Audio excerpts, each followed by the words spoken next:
এই অঞ্চলটি বাংলা পানের জন্য বিখ্যাত। প্রায় ২০০ পরিবার এখানে এই পান চাষ করে তাদের জীবিকা নির্বাহ করেন। শ্রীমঙ্গল উপজেলা মির্জাপুর ইউনিয়নের দুপারহাট গ্রাম। এখানে বাস করেন ১২ পরিবারের প্রায় ২০০ পরিবার। তাদের জীবনের সঙ্গে মিশে আছে একটি ফসল বাংলা পান। আদিযুগ থেকে তারা পান চাষ করে আসছেন। আমরা তো পান করতে হলে পয়লা চাষ করা, কুদালি করা লাগে, এরপর চাষ করা লাগে, এরপরে আমরা কামড়া দিয়ে বড় তোলা লাগে, এরপরে বাঁশ লাগে, চন লাগে, এরপরে আমরা এগুলো বানো দিই, এরপরে আমরা বড় গড়ি। এটা শুধু কৃষিকাজ নয়, এটা তাদের ইতিহাস, ঐতিহ্য আর অস্তিত্বের অংশ। প্রতিটি বাড়ির সামনে দেখা যায় ২ থেকে ৩টি বাংলা পানের বর। এই বর বানানো হয় বাঁশ আর খড় দিয়ে। সূর্য, বৃষ্টি, তাপমাত্রা নিয়ন্ত্রণ করে বেড়ে ওঠা পানের লতা। আধা বিঘা জমিতে এক মৌসুম পান চাষ করতে খরচ হয় প্রায় ৫০,০০০ টাকা।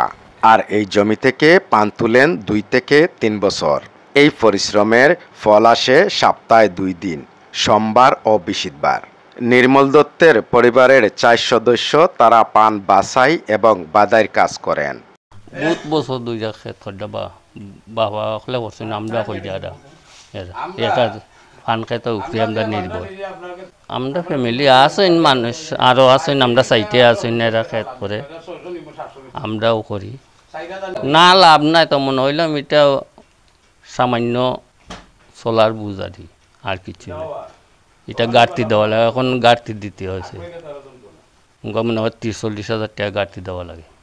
এখন ফান বেচছে আমরা চুলা করছি, চলে না, খামলা দামলা এটা দেওয়া লাগে কাটতে। সোমবার ও বৃহস্পতিবার সকালে পাইকাররা বাড়িতে এসে ভিড় করেন পান কেনার জন্য।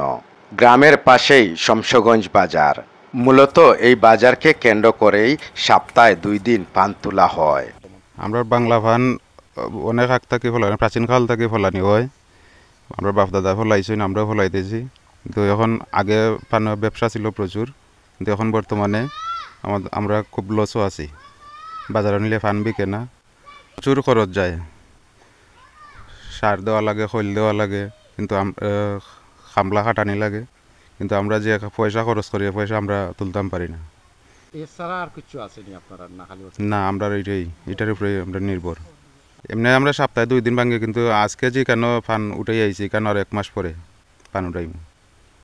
পান এটা বাংলা পান তো এখন অনেক সস্তা, 10 টাকাও বাংলা পান বিকে, 10 টাকা 15 টাকা বিরা। কিন্তু আগে বিকতো পান এটা 80 টাকা 90 টাকা।